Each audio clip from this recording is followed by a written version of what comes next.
Esperamos un minutito más y arrancamos. Hoy vamos a terminar de ver la parte de metodología que nos toca este año. Y bueno, nos va a quedar toda la parte de la práctica para el año que viene. Esperemos no tener problemas en los primeros meses. Así lo podemos hacer.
Hola Facundo, buenas tardes.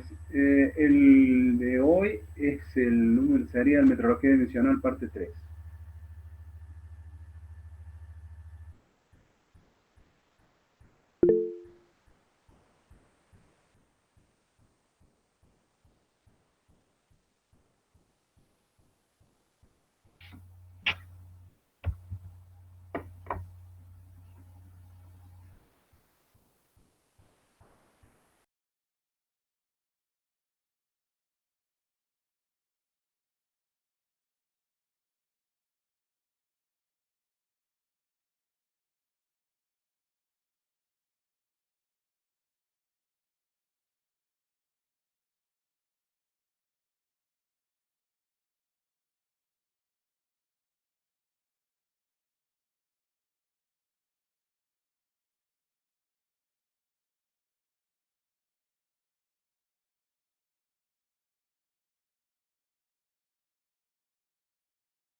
Bueno, como les dije recién, vamos a ver la parte 3 hoy día de metrología.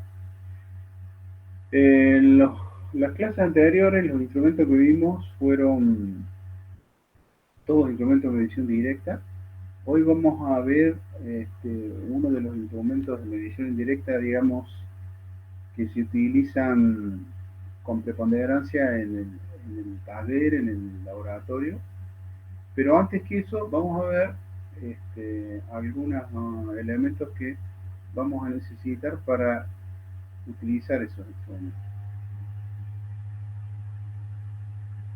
Bueno, esos instrumentos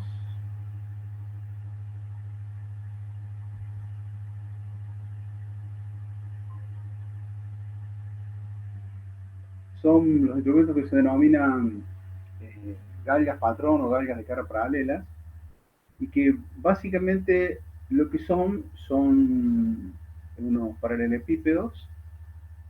Bueno, ya vamos a ver que hay de distintos tipos de materiales, que la característica principal que tienen ellos es que entre unas de sus caras, de dos de sus caras, perdón, vamos a tener un paralelismo que va a tener una tolerancia muy baja.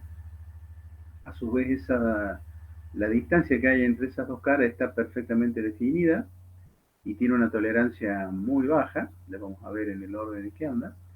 Y también que esas dos caras, en realidad, todas se encuentran con el mismo grado de determinación superficial y plenitud, pero esas dos en forma especial. ¿Por qué? Y bueno, porque los vamos a utilizar para crear espesores, para poner a punto instrumentos de medición o para calibrar instrumentos de medición. Bueno, básicamente, como les dije, es un elemento como este que está acá, donde la principal que disponemos nosotros aquí en Argentina y en general en todo el hemisferio sur y en Europa también, son estas que tienen esta forma de paralelepípedo sin esta perforación al medio. Estas son las que se llaman calzas o galgas patrón de Johansen, porque fue el sueco que digamos, al que se le ocurrió al principio. Evidentemente, en el principio estaban construidos otro tipo de material, ya vamos a ver que estas son más caras que hay, digamos, de la mejor calidad. Si se fijan, el color es un material cerámico.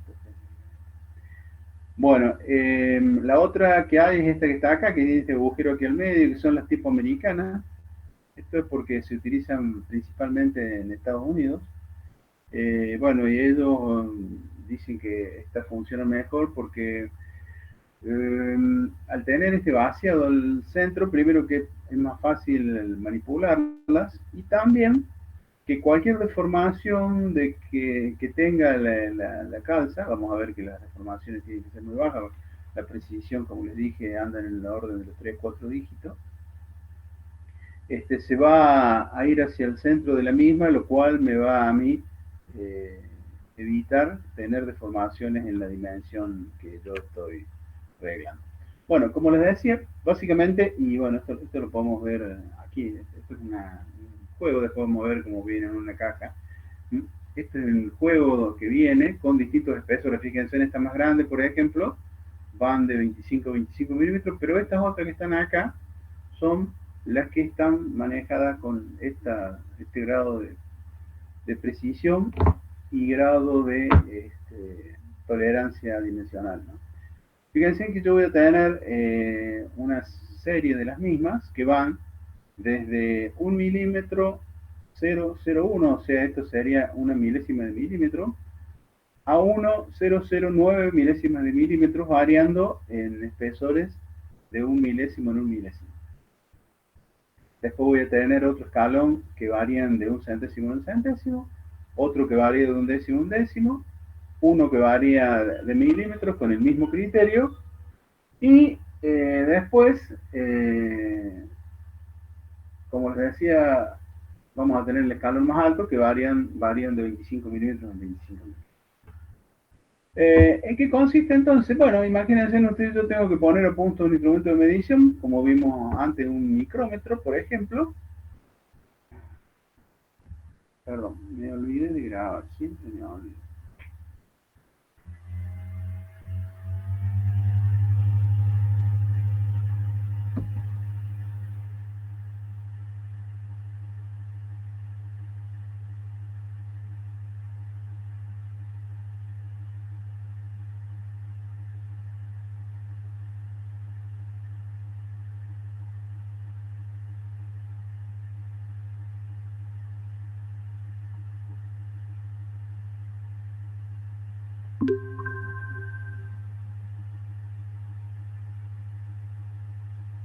Bueno, como les decía, vamos a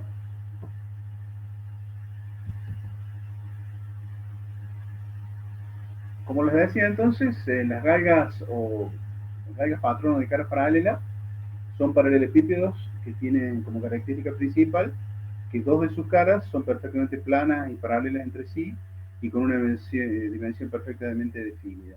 Las mismas vienen en juegos, así como este que está acá. Ya vamos a ver la variación que tiene de espesor en espesor. Supongamos que entre esta cara que tenemos aquí y esta cara que tenemos aquí, perdón, entre esta cara que tenemos aquí, lo dije bien, entre esta que tenemos acá y esta que tenemos acá, tenemos dimensión definida de un valor que ya vamos a ver la precisión que tiene. Estas calzas, las que nosotros conocemos y usamos más en nuestra región, son las de este tipo que se llaman calzas de Johansen, porque fue el sueco al que se le ocurrió utilizar este sistema para hacer mediciones, mientras que estas otras que tienen esta perforación central son las tipo americanas, que según el principio que ellos utilizan, dice que de esta manera es más fácil de manipularla y también que al tener este vaciado acá en el centro, cualquier deformación que tiene la calza al querer crecer el grano en la zona central no hay nada, entonces favorece que las mismas no se deformen.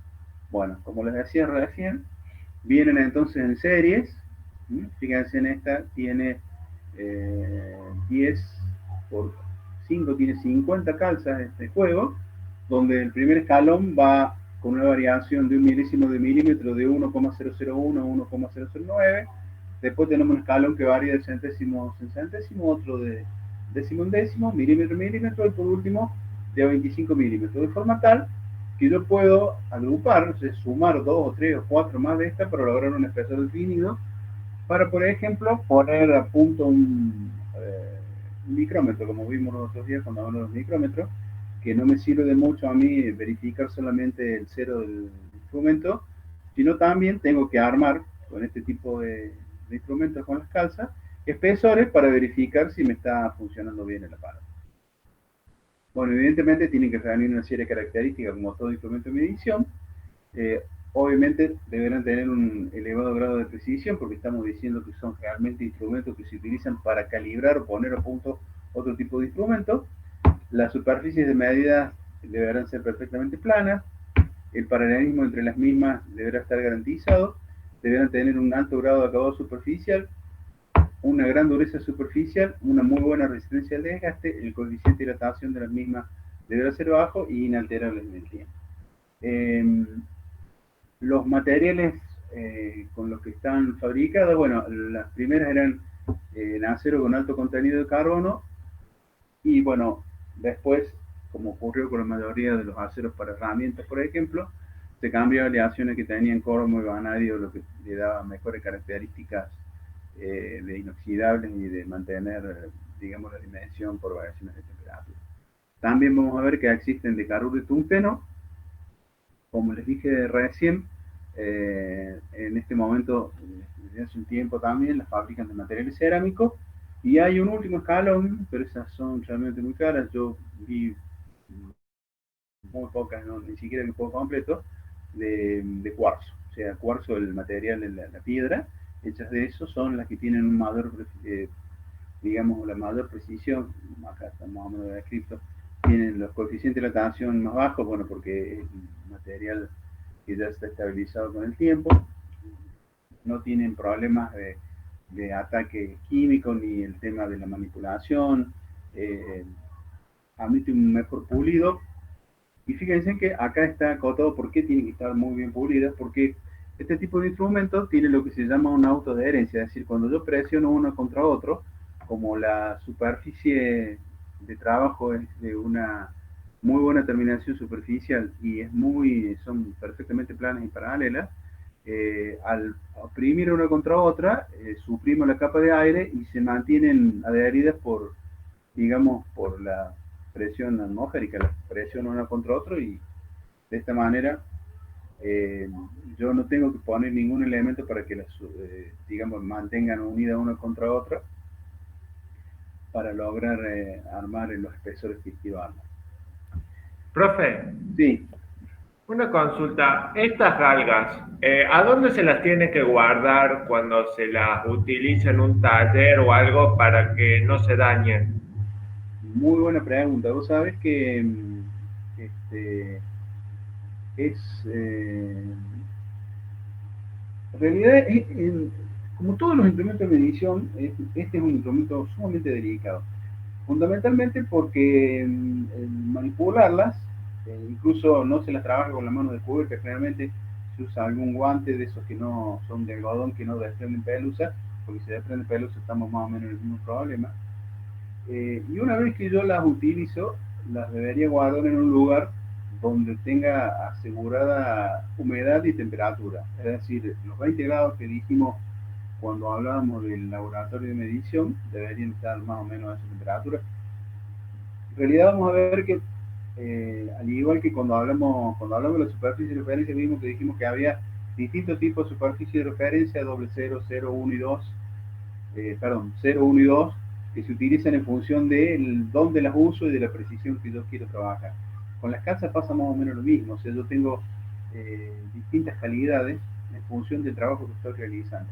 Obviamente las de mejor calidad van a ser las que voy a tener en el laboratorio para calibrar mis instrumentos de suma precisión. Digamos, voy a tener un juego a lo mejor que lo utilizo trabajando en el taller para hacer operaciones más o menos cotidianas. Después voy a tener otro juego que utilizo para poner a punto ese. Y ese juego mío lo deberé poner a punto en un laboratorio especializado que tiene uno de mejor calidad que el mío.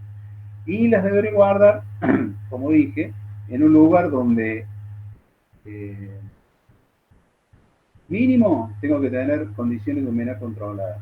Temperatura, sí, si las voy a trabajar en el laboratorio.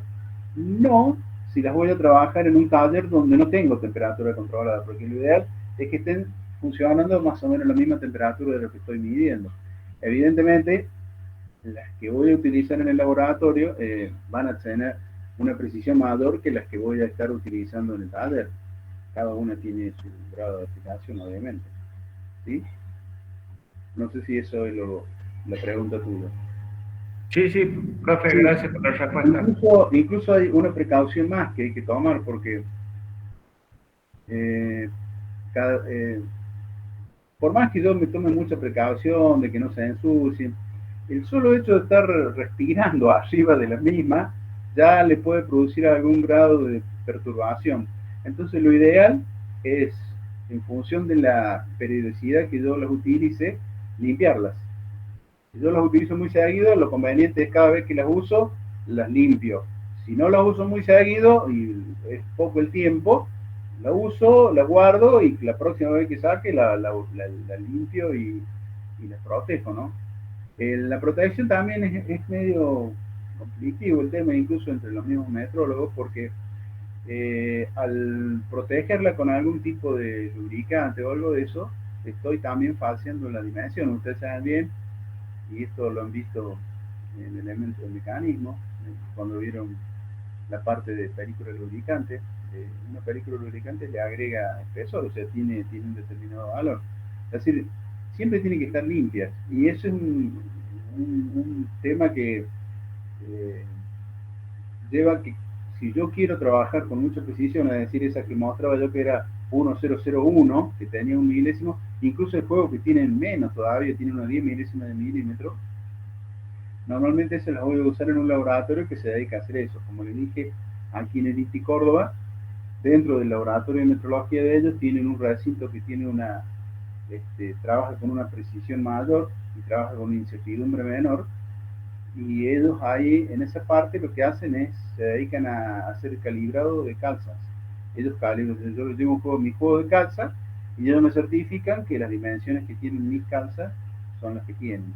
El tema es que ahí generalmente trabaja una sola persona, eh, porque primero que si entra más la carga térmica lo afecta, y también el tema de mantener la limpieza, ¿no? Ahí ellos lo usan para hacer las calibraciones y las limpian.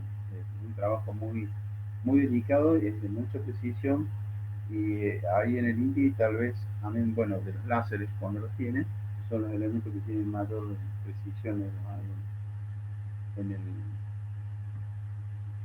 digamos, en el taller de metrología del INTI. Bueno, acá hay una breve descripción de cómo se la fabrica, ¿no? Porque realmente es un trabajo bastante prolongado hacerlo.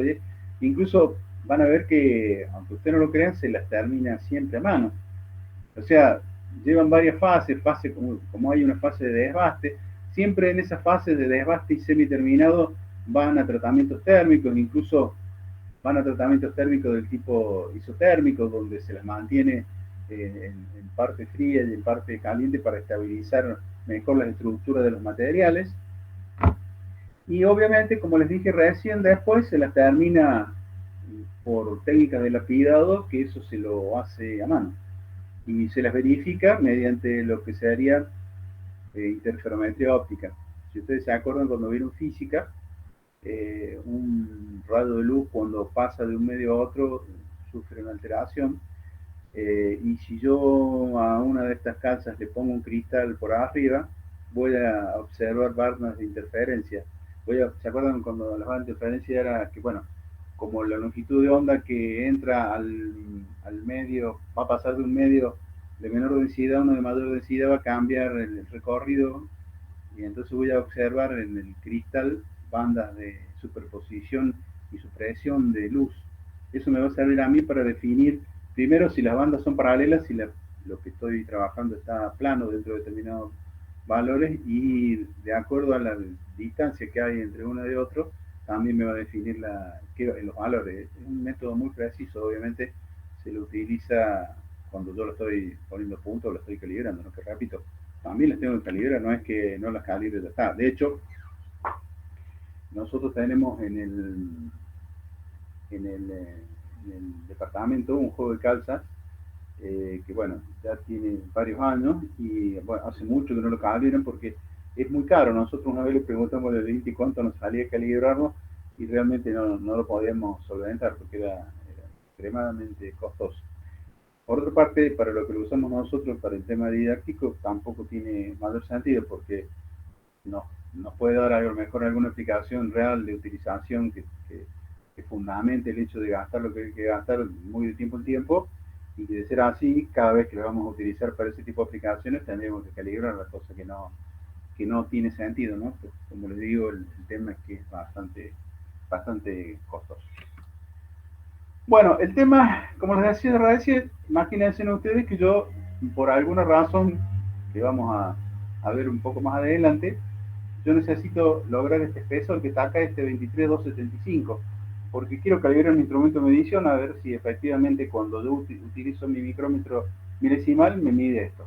Bueno, hay una regla para lograr este número, porque si no sería complicado jugar con, primero que no tengo que estar jugando mucho con las calzas, mientras menos las toque mejor. Entonces la regla dice que lo que yo tengo que hacer es, lo primero, tengo que lograr el número más chico. El número más chico que tengo son estas 5 milésimas que están acá, que lo logro utilizando una calza como esta que está acá, ven, una de 1005. Después tengo que manejar el otro, el segundo dígito después de la coma, sería el 1007. Y después el tercer dígito después de la coma, que sería el 2. Entonces con estas tres calzas, fíjense que yo logré los decimales que tengo en 3,275, y después me busco una calza de 20 milímetros de esta manera, utilizando 1, 2, 3 más estas 4 calzas, yo logré mi espesor, el que quería para hacer lo que estaba necesitando. Calibrar un instrumento o poner a punto un instrumento, que es la otra operación para lo que lo puedo utilizar. Bueno, el otro tema es... Profe, sí. Disculpe la interrupción. Una consulta. Yo le explicaré el otro día que no No hay interrupción, pero usted siempre tiene que preguntar porque si no, después se le va la pregunta y no, dele, no me molesta que me paren. Bueno, mejor entonces, gracias, profe. Por supuesto. Una de las cosas que quería ver, ¿hay, hay un límite de utilizar cuántas cargas puedes utilizar? Porque, por ejemplo, podés lograr la misma medida utilizando, no sé, 7 de 0,010. No, lo que pasa es que siempre hay que utilizar la menor cantidad. Lo ideal es usar la menor cantidad que pueda. Por eso es que vos lo armás de esa manera. Porque vos podrías armarlo de otra forma, pero primero que sería un poco más complicado y tal vez utilice más de 4 como utilizaste ahora. ¿Por qué? Como les dije recién, yo esas las coloco una contra otra y le hago un pequeño deslizamiento y quedan retenidas. O sea, de dos pasa a ser una. Obviamente que si yo pongo muchas, ya el peso me las puede desprender. Por eso hay que tratar de, primero, como les dije, manipularla lo menos posible. Y segundo, lograr el espesor que yo quiero con la menor cantidad de las mismas. ¿Sí? Perfecto, gracias, profe. No, por favor. Bueno, y acá lo que les decía recién, los grados de precisión que tienen las calzas, vamos a ver que normalmente lo que se ven son estos cuatro, el doble cero, el 0, el 1 y el 2, y la tolerancia de fabricación, fíjense que es extremadamente baja, anda en el orden de este número que ven acá, estos son micrometros, ¿no? O sea, esto es 5 o 10 milésimas más un determinado valor en milésima, pero este número que está acá está en micrones, ¿no? O sea, ya este número está corrido 3 lugares y encima lo tengo que correr más. O sea, ¿por qué? Porque es un elemento de mucha precisión. Es tal vez el elemento más preciso que se puede llegar a disponer en un taller. Repito, lo que está por arriba son los láseres. El tema es que los láseres a veces son más difíciles de manejar porque básicamente se los utiliza para otro tipo de cosas. Esto se lo utiliza para un trabajo generalmente diario. Y como les dije recién, estas de grado 2 son las que yo puedo utilizar a lo mejor en el taller poniendo punto en dispositivo, un utilaje. Y estas doble cero son las que voy a tener en el taller, en el laboratorio de metrología, para calibrar otras calzas o para calibrar instrumentos de medición, pero no los instrumentos de medición diarios, sino los instrumentos de medición que yo generalmente utilizo para calibrar otros instrumentos. Porque es como que acá yo tengo una pirámide donde en la punta de la pirámide tendría este elemento, que obviamente es el que tengo que resguardar y tratar de utilizar lo menos posible, y lo utilizo para aplicaciones generalmente de calibrar otros instrumentos. Incluso puedo tener 2 o 3 juegos de calzas de distintos grados, y obviamente los voy a contrastar, pero va a llegar un momento donde voy a tener el problema de que a este juego de calzas mío, el que yo utilizo para calibrar todo, lo voy a tener que llevar a calibrar, es decir, se lo voy a tener que dar a alguien. En Córdoba, por ejemplo, decía alguien puede ser el INTI, donde ellos me van a verificar con elementos de, digamos, un grado superior a esto, que los mismos me están realmente midiendo. Me van a hacer un informe donde me van a decir que la calza mía, en vez de medir 1,001, mide 1,00011 o 12 o 1,01 más. Ellos tienen un número más por debajo todavía. ¿Sí? Repito, eso me sale caro. ¿Sí? Y un juego de calza sale unos cuantos miles de dólares, ¿no? Tal vez una caja que uno dice, una cajita de morondanga, me sale más que probablemente en algunos casos, depende del grado y del tipo de material de las mismas, me sale más que un auto, seguro. Bueno, acá tenemos...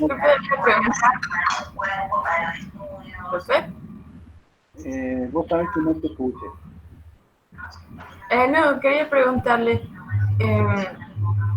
obviamente habría que medir, digamos, la medición que estamos haciendo con el mismo grado de galga, o no, digamos, si yo estoy midiendo con una de, o sea, todas las galgas que yo uso tienen que ser del mismo grado, a eso me refiero.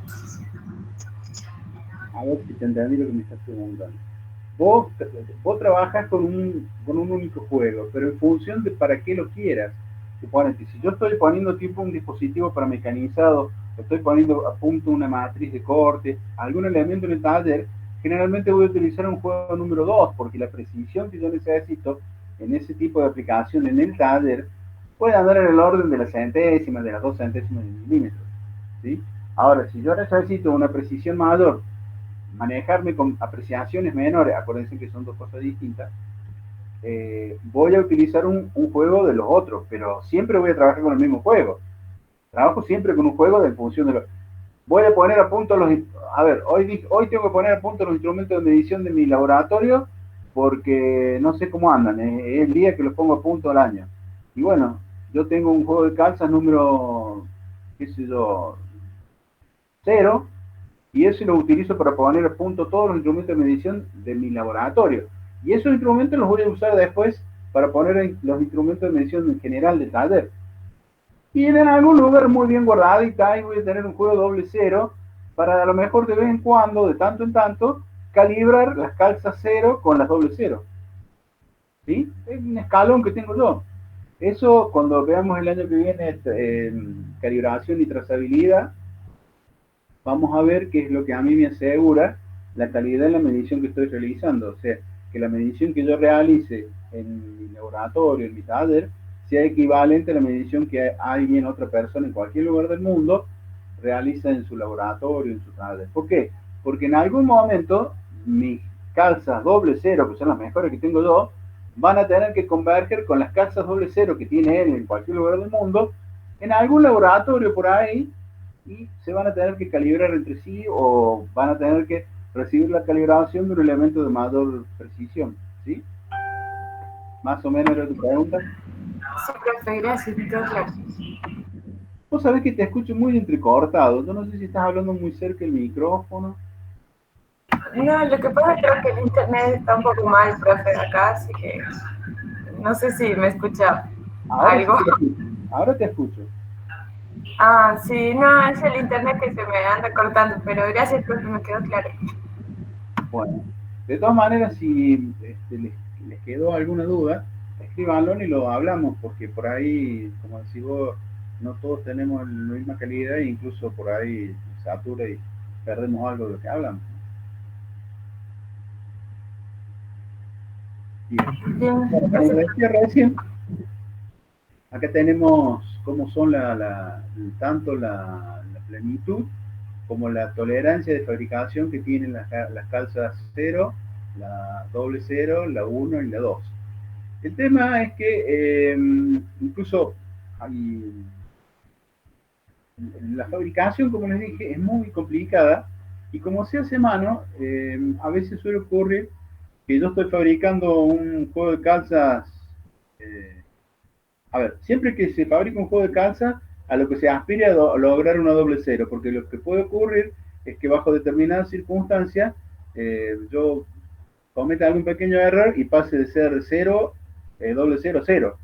Es decir, si me pasó la mano en alguna dimensión y ya no me sirve como doble cero, pero sí me sirve como cero, o me sirve como uno o me sirve como dos. Incluso hay una, si ustedes se fijan, hay una, supongamos, si yo tomo la dimensión entre 10 y 25, fíjense que para una doble cero le pide más o menos esto en micrones, esto está dado en micrones, y la tolerancia de fabricación es este otro número, más bajo todavía. Obviamente, el otro escalón es mayor todavía. Ahora, hace unos años, bastante ya, crearon una calza de grado K, que sería como una calza intermedia. Si ustedes se fijan, para este número, miren dónde va este número, y fíjense que es menor que este, a este es igual, pero este es menor. Esto es como una calza que fabricaron para tratar de recuperar calza y que bajo ciertas aplicaciones yo las podía utilizar, no había ningún problema. Entonces, ¿qué hice? Obtuve un juego de calzas con el cual yo puedo trabajar bajo algunas aplicaciones a un costo menor, porque repito, son muy caras. O sea, si yo quisiera comprar un juego de calzas hoy, no sé cuánta plata tenés que invertir y no sé si en el país alguna empresa tiene disponible calzas para yo comprarla ya. Tendría que averiguar de nuevo. Hace unos años pregunté para sacarme la duda, lo que sí no me acuerdo dónde lo puse el número, pero eran unos cuantos miles de dólares. Bueno, acá hay unas cuantas advertencias que evidentemente, como todo instrumento de medición, hay que tener la precaución como cuando empezamos, hay que mantenerlas limpias, limpiarlas cuando las voy a utilizar, limpiarlas después de su uso. No tengo que forzarlas, es decir, si yo voy a utilizar un instrumento de medición como un micrómetro, por ejemplo, para ponerlo a punto, no tendré que ajustar excesivamente el instrumento porque voy a deteriorar la superficie, es decir, tendré que tener cuidado. Generalmente el uso de este tipo de instrumento no lo realiza cualquiera, o sea, hay personas que medianamente estén especializadas, obviamente vamos a ver que hay distintos tipos de aplicaciones. Por el instrumento que viene a continuación vamos a ver que lo necesito poner a punto con algo, y ese algo son las calzas, por ejemplo. Entonces es bastante común que lo use. Bueno, aquí también vamos a ver los usos que tengo yo. Fíjense que la 2 o la 1, el grado 2 o 1, yo lo utilizo en el taller, como les había dicho recién, para fabricar dispositivos, inspeccionar instrumentos de medición en el taller, o para montar herramientas de corte o algún tipo de herramienta, por ejemplo, armar una matriz o algo de eso. La 1 o la 2 la uso para inspección de máquinas herramientas, inspección de herramientas, calibración de instrumentos de medición. Bueno, la 0 y la doble 0 son para calibración y o la doble 0 es referencia, es decir, sería el último escalón que tengo, como les dije, tratando de utilizarlo lo menos posible, porque generalmente es lo más caro que tengo yo y es lo que representa una mayor precisión y una menor apreciación en cuanto al uso que le puedo dar. Bueno, como les comentaba recién, la verificación que tengo que hacer yo básicamente es calibrarlas. Una de las cosas importantes es verificar la planitud que tienen las mismas y el paralelismo entre las caras. Como les dije, el planeado lo verifico mediante lentes para verificar lo que serían las franjas de interferencia. Bueno, así es. Esto es muy parecido a la caja que tenemos nosotros, pero bueno, esta es una marca Mitutoyo, esta la que tenemos nosotros, esta marca. Bueno, es un juego más o menos grande como este que está acá. La de menor dimensión que tenemos nosotros es de un 10 milésimos de milímetro. O sea, una de 1,00001. Perdón, 3 ceros y un 1. Y después sí, hay un escalón que va de 1001 a 1009, como vimos en ese esquema. Repito, lamentablemente ya está descalibrada, pero para el uso que le damos nosotros, para que ustedes vean, y para calibrar algunos instrumentos que utilizamos, la apreciación y la precisión es suficiente. Bueno, el otro instrumento que vamos a ver hoy día es ya un instrumento de medición indirecto, es lo que se conoce con el nombre de reloj comparador. Reloj no porque me marque la hora, sino me marca también, lo utilizo para relevar dimensiones, y básicamente se le dice reloj porque al igual que un reloj voy a ver que sobre una esfera se va a desplazar una aguja, ¿no? Como para que tengan, generalmente la mayoría de ustedes lo han visto, o sea, tiene la pinta de un reloj porque tenemos una aguja, tenemos una esfera con números y dijimos, bueno, reloj, pero en realidad no me indica tiempo, sino me indica dimensiones. Pero una dimensión en forma relativa. ¿Cómo funciona este instrumento? Bueno, es muy simple. Esto que ustedes ven aquí, este usillo que está marcado, que por un extremo tiene lo que sería la punta de contacto, que tiene en este caso hay una bolita, ¿sí? Para asegurarse de que el contacto sea en un punto con la superficie que yo quiero relevar.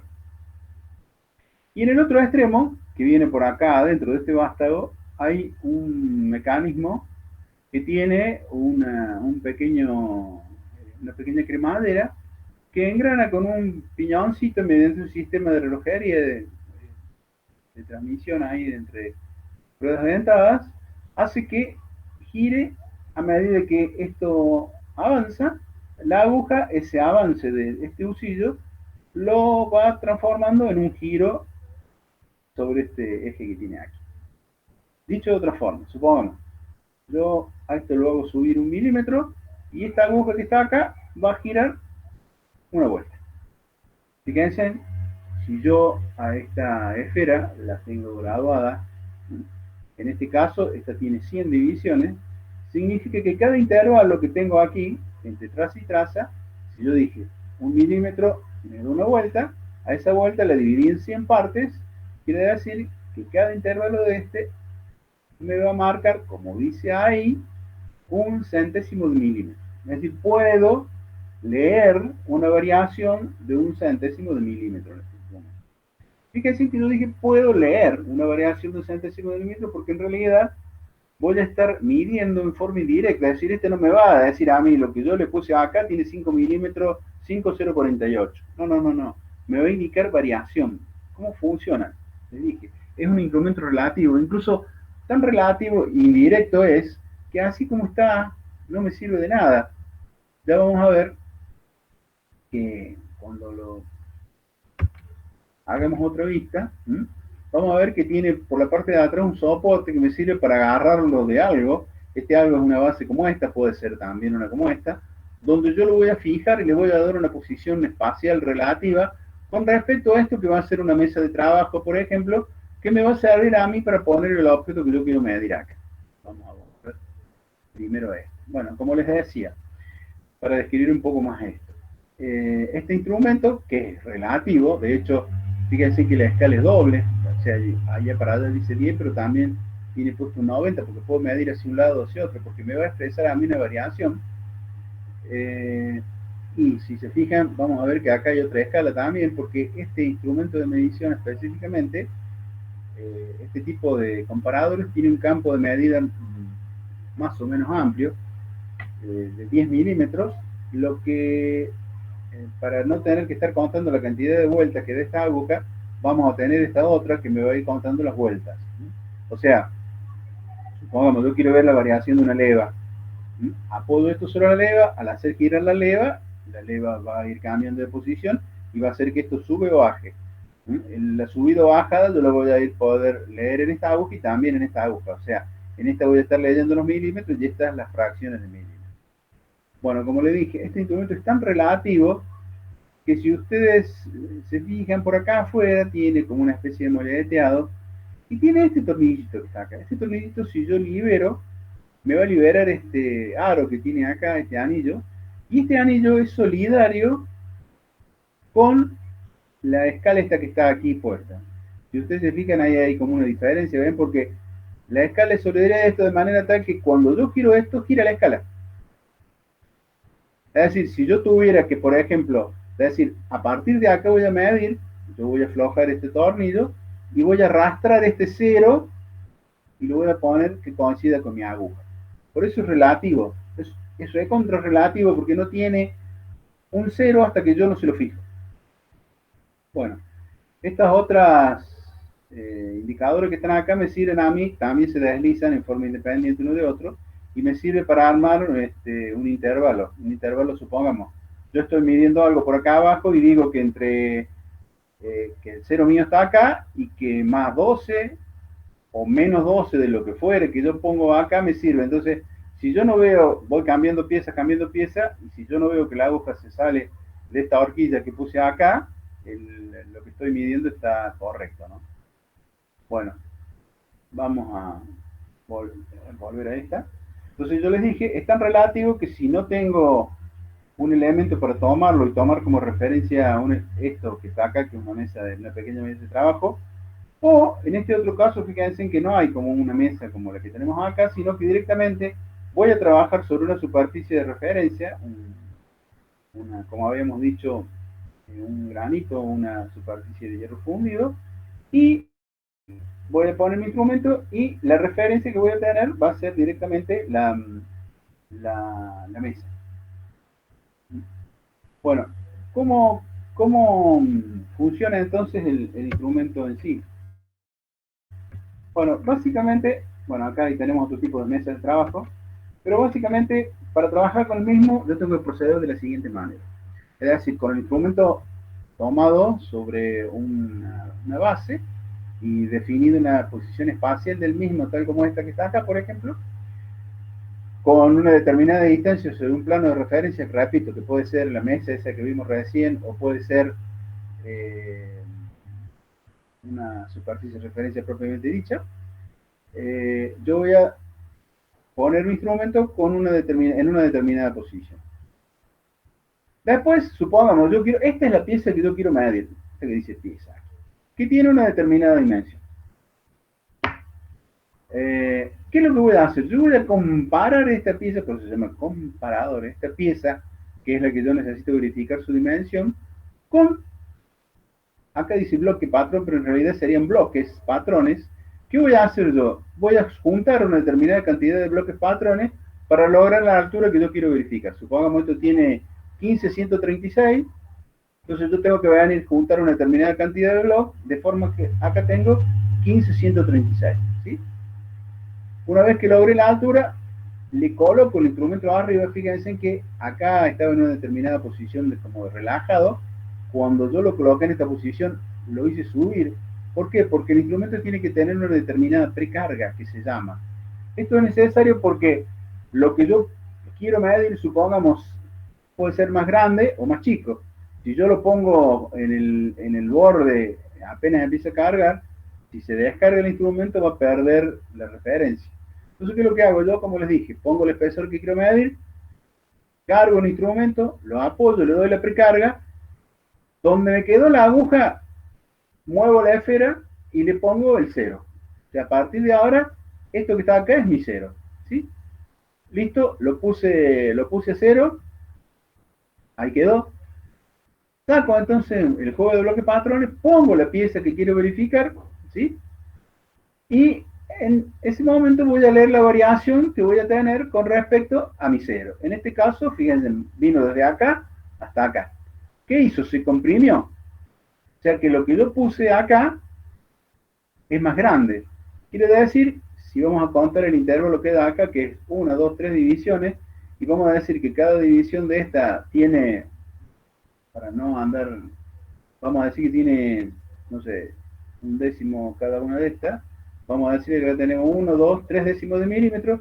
Quiere decir que lo que estoy midiendo acá yo, o estoy tratando de comparar con mi juego de bloques patrones, es 3 décimos más grande que esa sumatoria de bloques patrones. Por lo tanto, voy a decir que esto es como había dicho, 156,36, es 156, habíamos dicho 3 décimas más grande, 66. ¿Sí? También puede ocurrir que esta aguja, en vez de venirse para acá, se vaya para allá, lo que quiere decir que la pieza va a ser más chica. Por eso fíjense que es importante el tema de la precarga. Esto, repito, no se hagan problemas, que el año que viene, cuando vamos al laboratorio, vamos a armar los comparadores que tenemos nosotros, vamos a trabajar sobre una superficie de referencia para que ustedes puedan hacer lo que ustedes hacen. De todas maneras, y esto es algo que se lo tengo que agradecer a algunos de ustedes, porque algunos de ustedes los otros días me pasó la dirección de ser brasilera, donde estaba un micrómetro y encontré, a ver,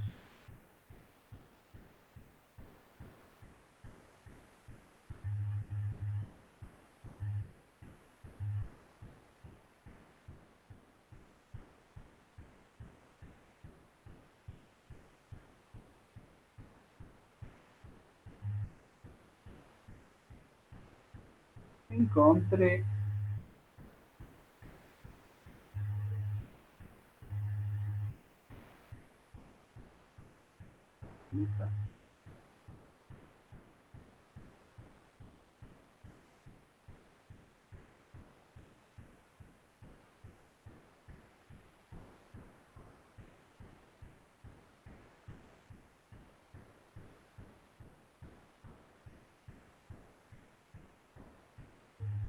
¿dónde está?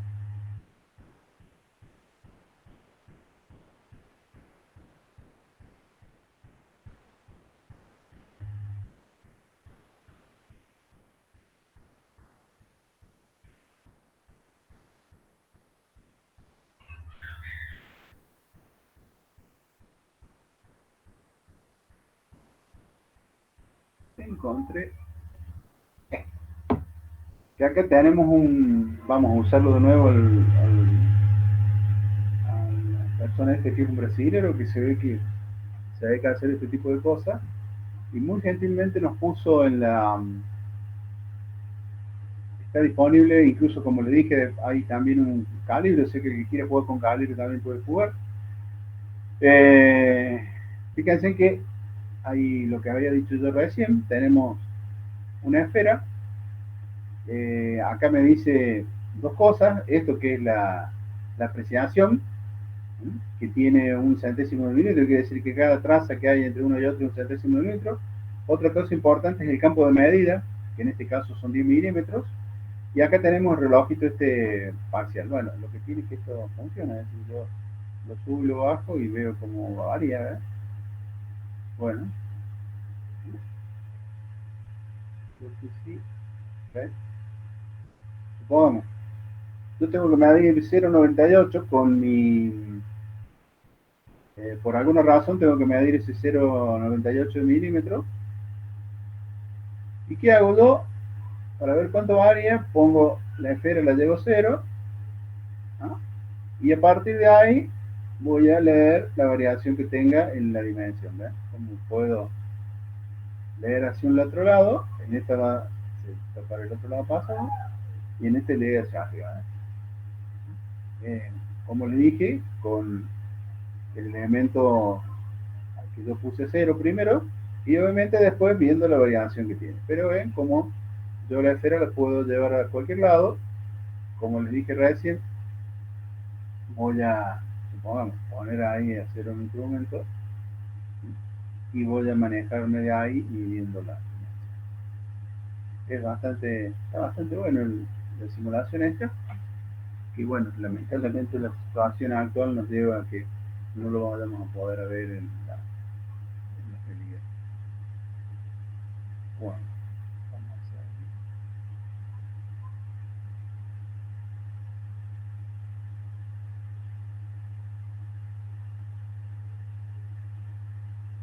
Bueno, como les iba diciendo, yo lo voy a poder utilizar para medir en forma indirecta, por comparación, o también lo puedo utilizar para algunas de estas facilidades que me permite. Supongamos, verificar el paralelismo entre el eje de un torno y la bancada del mismo. Supongamos que yo tenga la máquina, el eje de la máquina, y quiero verificar si la bancada de la máquina está paralela. ¿Qué es lo que hago yo?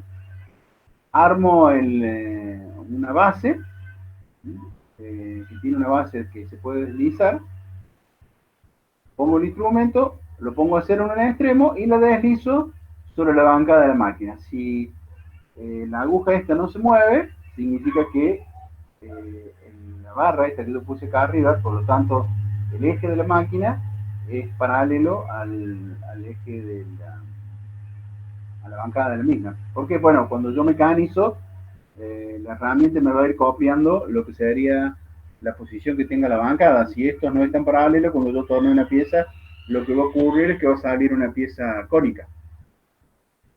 Para otra aplicación que le puedo dar es verificar si el husillo de una taladradora o el husillo de una fresadora se encuentra o es perpendicular a la mesa de trabajo. Imagínense ustedes que esto fuera una taladradora, una máquina agujereadora, donde yo en el extremo de este husillo voy a colocar una roca para hacer una perforación, y esta fuese mi mesa de trabajo. ¿Qué es lo que necesito yo? Bueno, hacer una perforación en una placa, pero necesito verificar que esta placa o el husillo sea perpendicular a la placa para que el agujero me quede derecho, no me quede inclinado, así sea perpendicular a la superficie de trabajo. Para esto, yo pongo mi comparador con una base, que puede ser una base magnética, ya lo vamos a ver cuando podamos, que viene. ¿Y qué es lo que voy a hacer? Voy a colocar mi instrumento, lo voy a poner a 0 y lo voy a ir girando.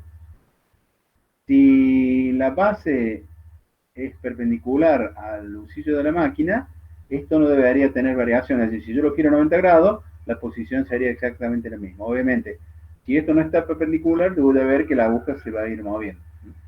Esto necesario, sobre todo en máquinas donde yo tengo que garantizar la perpendicularidad.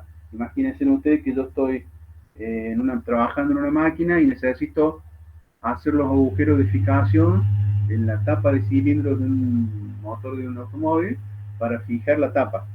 Esas perforaciones tienen que ser perpendiculares porque si no después la tapa no me va a entrar bien. Lo tengo que hacer.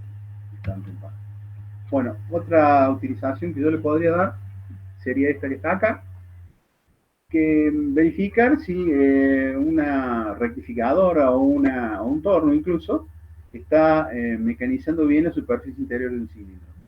Hago lo mismo, pongo instrumentos sobre la superficie que desplaza la herramienta y verifico cómo se encuentra el cilindro. Otra aplicación que le puedo dar, y esto ya lo vamos a ver bien el año que viene cuando veamos la parte de proceso. En la parte de proceso nosotros, como proceso de manufactura, vamos a ver que las máquinas tienen distintos tipos de movimiento en función de digamos, de dónde las encuadro yo en la superficie que pueden realizar. Por ejemplo, un torno puede hacer una superficie de revoluciones, una fresadora puede hacer en el plano, también puede hacer superficies de revoluciones. Y vamos a ver que existen distintos movimientos, movimientos de corte, movimientos de avance, movimientos de registro. En este caso, lo que me está simbolizando acá sería una máquina rectificadora, donde yo voy a tener dos mesas, una mesa donde van a ir colocadas las piezas, que se llama mesa portapieza, y la otra mesa donde está ubicada lo que sería la herramienta, que sería la rueda abrasiva, que se denomina mesa portamuela. Estas dos superficies de trabajo tienen que ser paralelas entre sí, porque si no, la pieza que me está saliendo no es la que tiene que salir, está deformada. Una manera de fijar el paralelismo entre esos planos de trabajo sería esto. Bueno, otra manera, y esto ya se te podrán dar cuenta que lo que es verificar la ovalización y la conicidad de un cilindro. O sea, si yo me las ingenio para agregarle a este dispositivo de comparador un sistema que me magnifique y me evidencie este desplazamiento, que me transforme este desplazamiento en este desplazamiento, yo, si tengo un cilindro de un automóvil, por ejemplo, lo introduzco en el cilindro, lo pongo en esta posición y lo giro 90 grados, voy a ver si el cilindro está ovalizado. Y si mido en la posición de arriba y después lo voy metiendo más abajo, voy a verificar si el cilindro está cónico. Bueno, ¿cómo vienen los instrumentos estos? El que vimos al principio, que es mecánico, que generalmente tiene la precisión la apreciación que ustedes vieron de un centésimo de milímetro, generalmente con un recorrido más o menos interesante que puede llegar a ser 10 milímetros. Estos otros que son digitales, que si ustedes se fijan tiene 3 dígitos, o sea, este me va a apreciar una milésima de milímetro, los 3 me pueden apreciar una milésima de milímetro, que también tienen 10 milímetros de recorrido estos. La ventaja que tiene es que yo, a diferencia del otro, que tengo que andar moviendo el estéreo y todo eso, yo lo puedo poner a cero en cualquier lugar, y tiene algunas otras facilidades que, por ejemplo, puede medir en pulgadas, o puede medir en milímetros, o puede medir en forma incremental o absoluta directamente y no tengo que andar haciendo nada raro. Otra cosa interesante que tienen estos, bueno,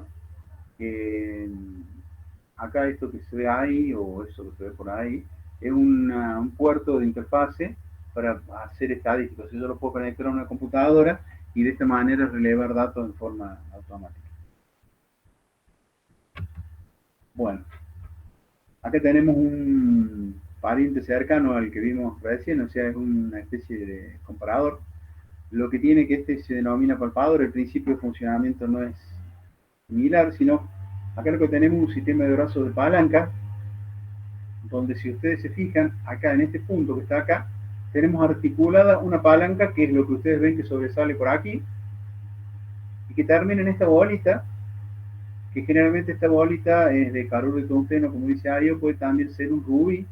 Esto es para que sea un material duro, que no se presente desgaste. Y voy a tener que con un movimiento en esta zona, como le dije, tengo un sistema de brazo de palanca, y nace una palanca que viene desde acá, por acá adentro, que es esto que ustedes ven acá, ¿ven? Y que en un extremo tiene una pequeña cremadera que se comunica con este piñoncito y mediante un sistema de relojería me hace que cuando yo hago un pequeño movimiento acá, voy a ver ese movimiento amplificado sobre el cuadrante este que tengo aquí. O sea, la aguja se va a mover y voy a poder leer el desplazamiento sobre este cuadrante. Repito, esto es un primo hermano porque sirve para relevar dimensiones por comparación, pero tiene algunas características que lo hacen particular. El tema del brazo de palanca no tiene el desplazamiento lineal como el otro. Y algo que no, acá no, lamentablemente no lo ven, pero en su momento lo vamos a ver, es un elemento más pequeño que el otro, lo cual me posibilita a mí trabajar en lugares que son un poco más restringidos de espacio. Es mucho más fácil de acomodar.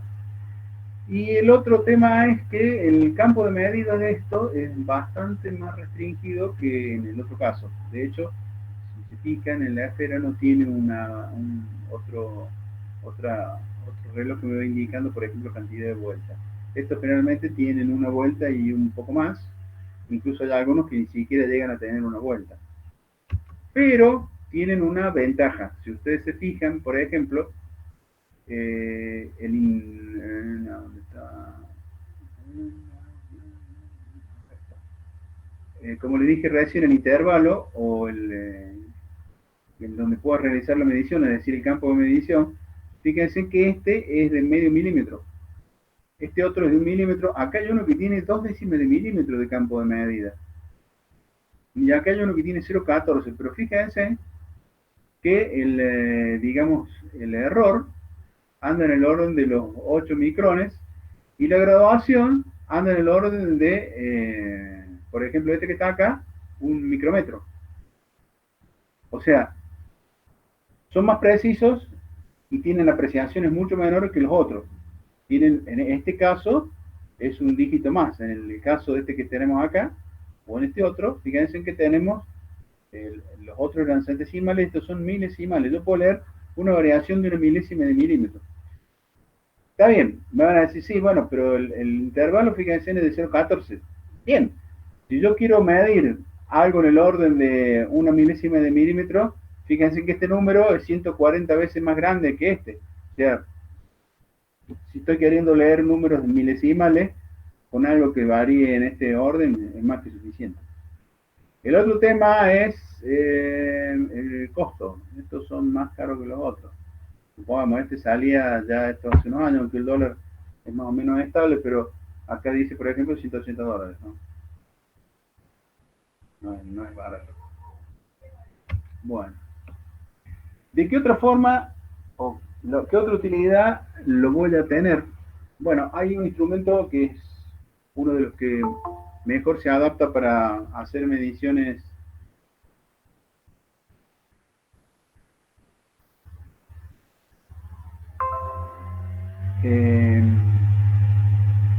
para diámetros interiores.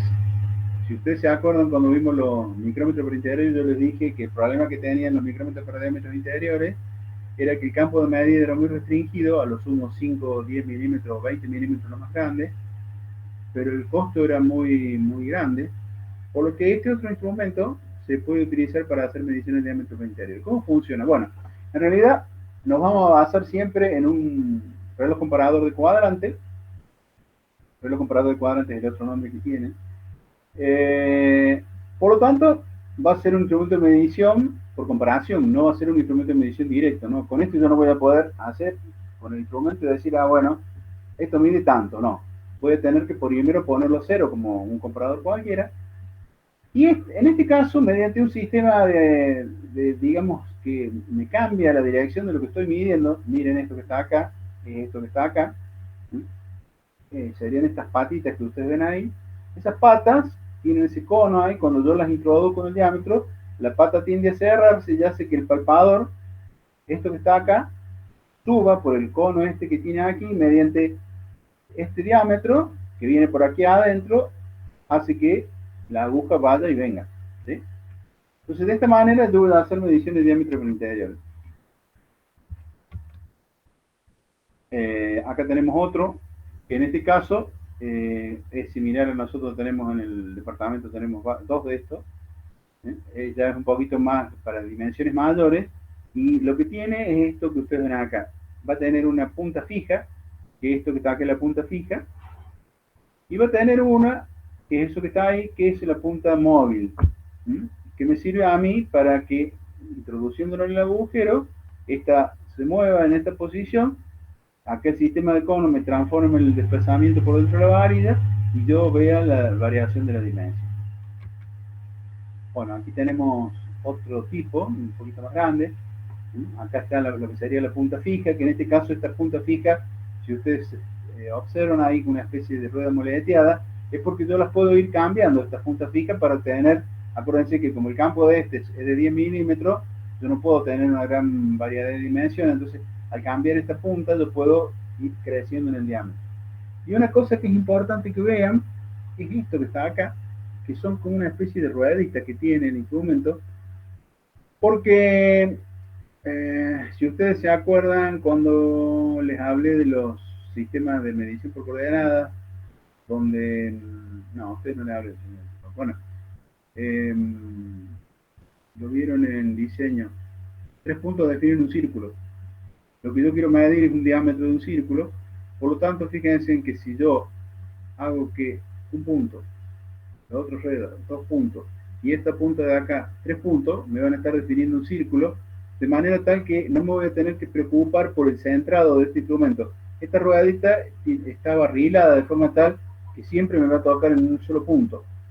De manera tal que no tengo que preocuparme por colocarlo en el diámetro de que quiero medir, sino que se autocentra. Y esto que ustedes ven acá es la puntita que es la que hace la medición. Entonces yo lo voy a introducir en lo que quiero medir, y de esta manera voy a hacer la medición. ¿Cómo hago la medición en realidad? Bueno, supongamos que yo quiero medir un determinado diámetro, por decir un número, 125,432. Entonces, ¿qué es lo que tengo que hacer? Que tengo que hacer una medición seriada de esa dimensión. Me tengo que crear un anillo patrón para esa dimensión. Yo tengo que fabricar esta pieza que está acá. Que esta pieza tiene la dimensión que yo quiero verificar con mi instrumento. O puede tener una dimensión estándar. Supongamos esto que tenga 40 milímetros, 50 milímetros, 60 milímetros. Entonces, ¿qué hago? Supongamos, si yo quiero medir 60 a 28, quiero verificar una dimensión de un agujero que tiene 60 a 28. Entonces, utilizo este anillo de diámetro 60 milímetros, pongo mi instrumento acá adentro, una vez que lo puse allá adentro, esto está metido adentro del anillo, lo pongo a 0, y ahora la dimensión que yo tengo acá, cuando esta parte está en 0, son 60 milímetros. Por lo tanto, al igual que hice cuando recién comparaba eso que había colocado sobre la superficie de referencia, ahora voy a sacar esta parte del anillo, lo voy a colocar en la pieza que quiero medir y voy a verificar la dimensión. Es decir, es una medición totalmente indirecta, ¿sí? Tengo que tener ese anillo o un instrumento de medición para ponerlo a 0. La otra forma para ponerlo a 0 puede ser que tome un micrómetro, ¿sí? Y en el micrómetro abra las mandíbulas del micrómetro, desplace la punta, la cabezal de medición del micrómetro hasta la dimensión que yo quiero lograr, lo trabe el instrumento y en ese intervalo ponga 0 digamos, la aguja de mi comparador y después me ponga medio. Así funciona. De todas maneras, no se hagan demasiados problemas, que esto, obviamente la parte práctica de todos los instrumentos, yo ahora no se las puedo tomar porque no le di los prácticos, y el año que viene cuando arranquemos con tecnología 2, vamos a ver todos los prácticos que nos quedaron pendientes de este año. Eso es algo que ya está pautado de Secretaría Académica, que las cosas que tienen pendientes de este año ustedes, las vamos a terminar de integrar el próximo dictado. Ustedes tienen una materia que es correlativa a esta, que es Tecnología Mecánica 2, y ahí vamos a complementar lo que nos estaría faltando. Que repito, son los prácticos de calibre, los prácticos de micrómetro, los de comparador y todos los demás. Bueno, aquí tenemos los que, bueno, estos son digitales, un poquito más elaborados, pero básicamente todos funcionan igual. Este otro ya no tiene una ruedita para autocentrarlo, sino tiene una superficie esférica, de forma tal que me aseguran a mí en contacto con el diámetro que quiero medir y no me tengo que preocupar, como les dije recién, por centrarlo al instrumento. El instrumento se autocentra. Bueno, acá están los anillos para ponerlos a cero. Esto lo puedo comprar o lo puedo fabricar yo. Lamentablemente no lo podemos ver, pero yo tengo un anillo para puesta a cero de una dimensión que está grabado, tiene la dimensión que tiene. Bueno, entonces ahí con esto estaremos terminando lo que vamos a ver este año. Repito, no se hagan problemas por lo que les quedó la parte práctica, que evidentemente no la vimos. En el parcial solamente vamos a tomar teoría de la teoría que hemos visto, es decir, veremos lo que sería la parte de errores, veremos cómo está constituido un instrumento de medición, veremos cuáles son las causas de los errores cuando hago mediciones y ese tipo de preguntas. Yo lo que normalmente los hago medir a ustedes, pero este año como no hicimos mediciones no los puedo poner aquí. Miren, esto nos va a quedar pendiente para el año que viene. Bueno, como les dije, yo últimamente ando más rápido porque como no podemos hacer la parte práctica, a esto lo termino mucho más rápido. Nos está quedando, y eso va a ser para el año que viene, las mediciones angulares y lo que sería el funcionamiento de las máquinas de medio. Que como les dije, lo vamos a ver entonces el año que viene. No sé si tienen alguna pregunta tanto de la parte que vimos hoy como de algo anterior. De todas maneras, si tienen alguna duda, acuérdense que los videos están ahí disponibles. A ustedes les tienen que haber mandado el enlace del Drive. Los que no tengan dirección de la universidad me tienen que pedir autorización a mí. Los que tienen dirección de la universidad no hace falta. Y bueno, cualquier duda que tengan o cualquier consulta para antes del parcial, ustedes tienen mi correo, yo ya se los pasé todo, para que bueno, puedan sacarse las dudas que tengan. Rápido, no sé si tienen alguna pregunta.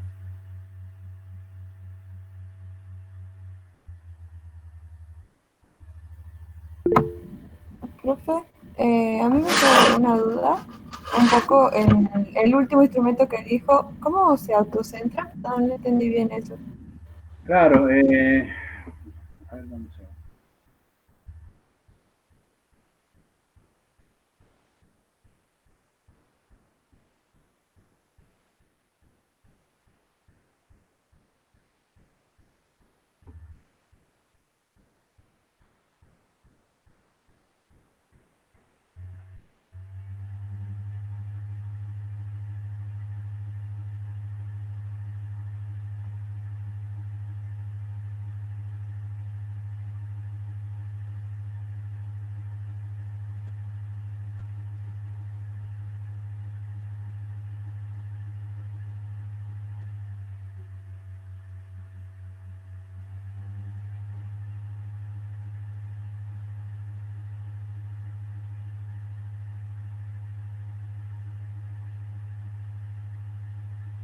Mira, lo estás viendo ahí, ¿no? Sí, profe. Básicamente todos funcionan exactamente igual. Lo único que en algunos casos, te cuento cuál es el principio. Vos cuando querés medir un diámetro, lo que podés hacer es equivocarte y no colocar el instrumento midiendo efectivamente el diámetro. Si ustedes se acuerdan cuando vimos, por ejemplo, la aplicación de los calibres, cuando yo mido un diámetro es importante tratar de ubicar las mandíbulas interiores en la posición de efectivamente medir el diámetro, porque si yo lo pongo, por decirlo de alguna forma, más arriba o más abajo, estoy midiendo una cuerda, no el diámetro, ¿sí? En este otro tipo de instrumento, como ya la apreciación es menor, se supone que es un instrumento de mayor precisión, ese buscar el diámetro no sería valedero y tendría una preocupación mayor. Lo que se hace es tener un arreglo como este que está acá. Vos fíjate, esto que está acá al medio, ¿lo estás viendo? Sería Sí, la profe. parte que es esta puntita que está acá, ¿la ves? Cuando yo muevo el ratón ahí. Sí, la veo. Esta punta es la que hace la medición. Esto, mediante un sistema, se va para allá adentro. Hay una punta que es homóloga, que está por allá, pero que está fija. Pero esta es la que va y viene. Esto, ir y venir, se transmite por acá adentro y me hace que la aguja se mueva, ¿sí? Pero no obstante, si no estuviera en esta otra parte, que son las que me sirven para centrarlo, esto sería problemático. ¿Qué es lo que hacen? Vos fíjate que le ponen estas patitas que están acá, que estas patas son fijas. Estas patas son fijas y tienen un casquete esférico acá. De forma tal que cuando yo lo entro en el diámetro que quiero medir, estas puntitas flotan también. Pero flotan no dándome dimensión, sino flotan para permitir un cierto ajuste de esta parte. ¿Sí? Esto flota. Entonces, cuando yo lo entro en el agujero, entre la parte de allá que está fija y estas tres puntitas que flotan, me definen a mí un círculo y me autocentra en el instrumento. Ah, bien, ahí está. Gracias, Bueno, profesor. este que está acá, fíjate que es lo mismo, pero es un poco menos sofisticado, si se quiere. Esto que está aquí es la parte fija, ¿ves? Que incluso tiene esto, como yo le dije, para reemplazarlo. Si vos te fijas, ves que esto tiene como una parte acá que tiene una articulación ahí, ¿ves?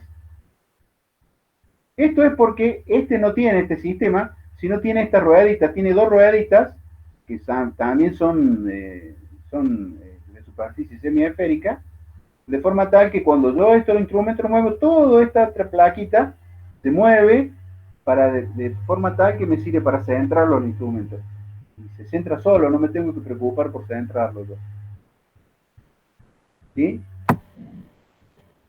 Sí, bien, gracias, profe. De todos modos, repito, no se hagan demasiados problemas, porque a este instrumento, sobre todo ustedes en la parte de aeronáutica, lo usan bastante porque, supongamos, en el montaje de una turbina, en las partes de las cajas de toma digamos, de movimiento. Acuérdense que yo una turbina no solamente le hago sangrado de aire para utilizarlo para otras aplicaciones, sino también le hago tomas de potencia de algunos lados para movilizar otro tipo de instrumentos, qué sé yo, las bombas de combustible, que no son, algunas que no son eléctricas, algún sistema de alimentación de aceite.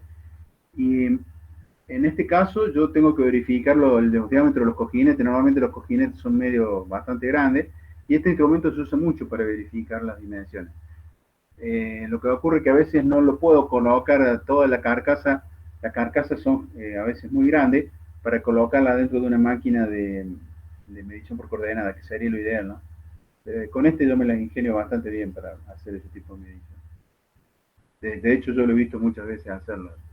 Es bastante común. Bueno, no sé si tienen alguna otra pregunta por ahí dando vuelta. Sí, ingeniero, una consulta. ¿Esta es la última clase que tenemos con usted entonces? Sí, esta es la última, y ya lo único que nos estaría quedando cuando el ingeniero Garotti, bueno, ya la tiene la fecha, yo se lo puse al organigrama, cuando era, a ver, déjame un segundo, no fije, yo ya lo había cargado para no tener problemas.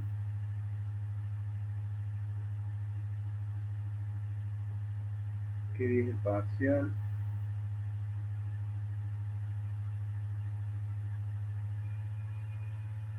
El parcial es el 2 del 10. El 2 del 10 a las 16:45 tenemos el parcial, digamos, de la...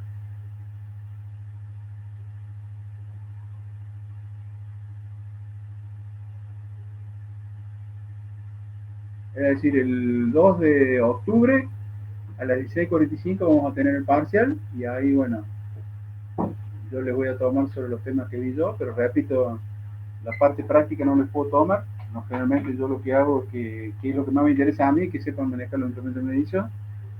No lo vamos a... Acá me están preguntando, no lo vamos a hacer. Acá de un alumno que me está preguntando si la lesómetro tiene algún nivel. No.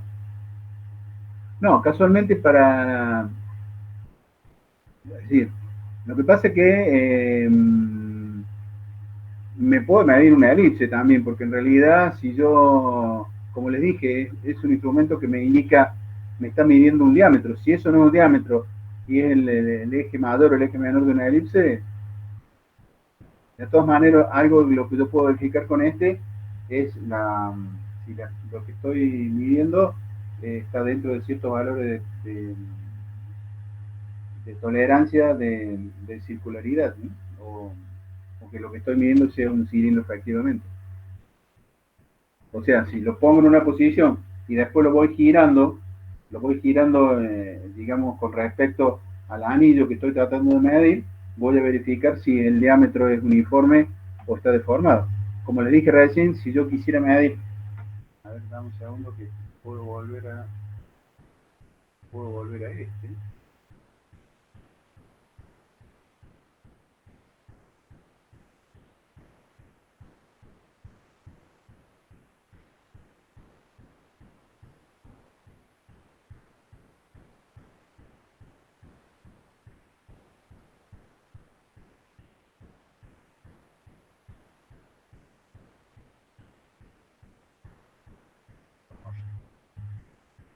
Y vos tuvieras un...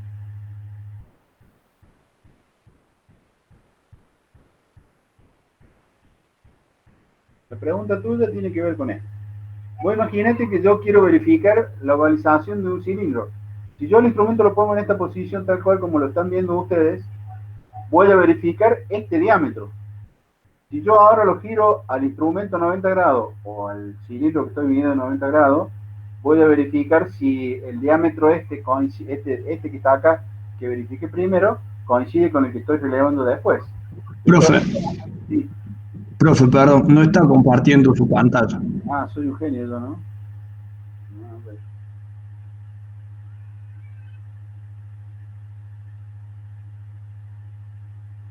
Tranqui, profe, a todos nos pasó alguna vez. Sí, no. Lo que pasa es que... ¿Ahora sí? Sí, ahora sí. Ahora sí. Como les decía, vamos de nuevo. Si yo quisiera... supongamos que esto es el cilindro de un automóvil. Yo una de las cosas que puedo hacer para... Digamos, tengo que rectificar el cilindro del auto. Bueno, una de las cosas que puedo hacer es verificar si efectivamente mi cilindro es un cilindro. ¿Qué es lo que hago? Armo el alensómetro, verifico según esta forma, así, y después lo giro 90 grados al instrumento. Lo tengo en esa posición, lo giro 90 grados y voy a verificar sobre el otro diámetro. Evidentemente, si no son iguales, quiere decir que el cilindro está deformado. Están levemente ovalizados. ¿Cuánto? Y lo puedo leer yo. Es más, puedo ir moviéndolo en más fracciones y verificar cuán ovalizado está. Incluso, como les dije antes, también puedo verificar si está cónico, porque yo puedo verificar acá arriba, moverlo, girarlo 90 grados, definir un círculo, a ver qué diferencia tengo con el círculo teórico, y lo puedo meter más abajo a todo el instrumento y hacer lo mismo, y verificar qué dimensiones tiene el círculo de abajo. Si los círculos tienen variaciones en las dimensiones, quiere decir o que está ovalizado si lo mido sobre un mismo plano, o si lo medí en un plano más abajo, quiere decir que está cónico. Esto es una forma de verificar, como les dije recién, la ovalización en la conicidad de un cilindro. ¿Sí? El que preguntó recién por chat. El que preguntó si tiene algún nivel. Bueno, yo en realidad voy a medir un diámetro. Voy a decir que el círculo que estoy midiendo tiene ese diámetro. Lo que pasa que, a ver, cuando veamos proceso de fabricación, vamos a ver que yo puedo hacer un diámetro para hacer que pase un tornillo, donde si es que pase un tornillo y del otro lado le pongo una tuerca que agarro algo, ese diámetro puede llegar a tener una importancia muy, muy relativa, que esté cerca de la dimensión que yo necesite. Supongo que me tengo que meter un tornillo de diámetro 10, y mientras sea algo más grande de 10, el año que viene ese algo lo vamos a definir, ya está. Si el agujero que hice no es una circunferencia buena, no importa para poner por un tornillo. Si no está perpendicular al plano donde empecé, y no importa para poner un tornillo. Ahora bien, y yo digo, yo tengo que hacer un agujero porque voy a meter un rodamiento, ya en la conversación es otra. Tengo que hacer un agujero de las dimensiones que tiene que ser para que el rodamiento, ustedes en diseño o en mecanismo han visto, van a ver que un rodamiento tiene que entrar con un determinado tiraje en su alojamiento. El agujero tiene que ser cilíndrico, bien cilíndrico, porque si no, el rodamiento se va a destruir antes del tiempo.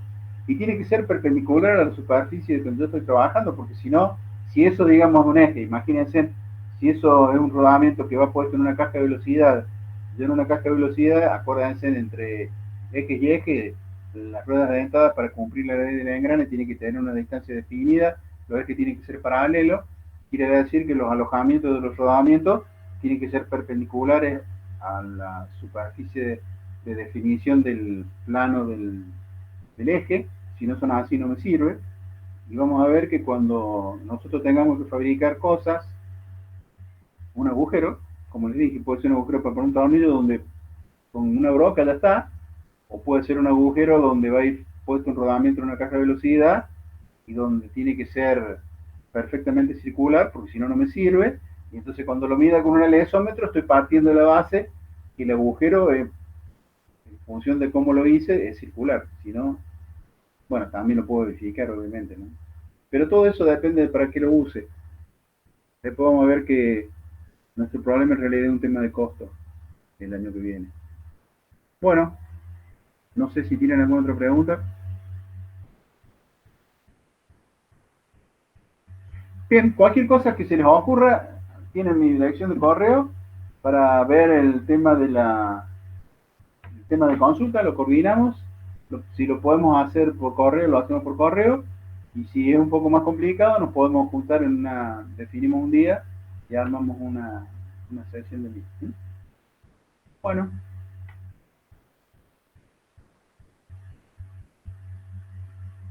Gracias, profe. Buenas tardes, entonces, si no tienen más preguntas. Hasta luego, profe, gracias. Gracias, profe, por todo. Muy buenas clases. Hasta luego. Nos vemos. Chao, profe, buenas tardes. Hasta luego.